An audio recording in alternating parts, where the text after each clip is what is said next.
Menjelang Hari Raya Idul Fitri 1445 Hijriah, PLN Nusantara Power Unit Pembangkit Arun telah memastikan kesiapan dan keandalan dalam memasok kebutuhan listrik bagi masyarakat. Salah satu upaya yang dilakukan yakni dengan menyiagakan sebanyak 112 petugas dari berbagai bidang.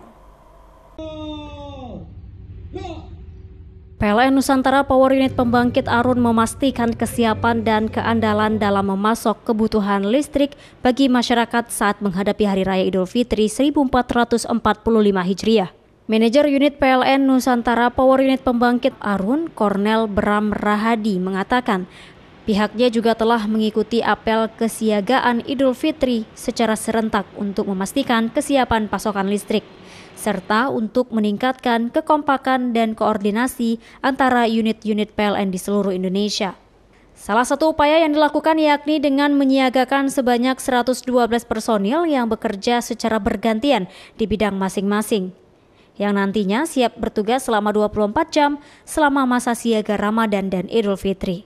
Selain personil yang siaga selama 24 jam, saat ini pihaknya juga mempersiapkan berbagai keperluan seperti spare part dan material, serta berbagai fasilitas pendukung lainnya, termasuk tenaga ahli daya yang akan bekerja selama periode Ramadan dan Idul Fitri.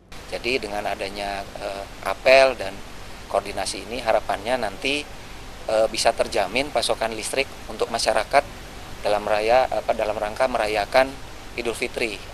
Dan pada saat ini juga di mana pada saat Idul Fitri ini momennya untuk beribadah dan berkumpul dengan keluarga dan kerabat. Dan juga kita juga memastikan listrik-listrik ini tetap teraliri untuk instansi atau instalasi juga yang melayani masyarakat.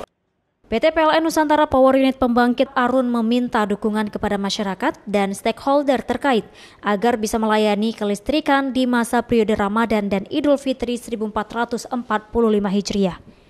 Dari Loksmawe, Armia Jamil, iNews melaporkan.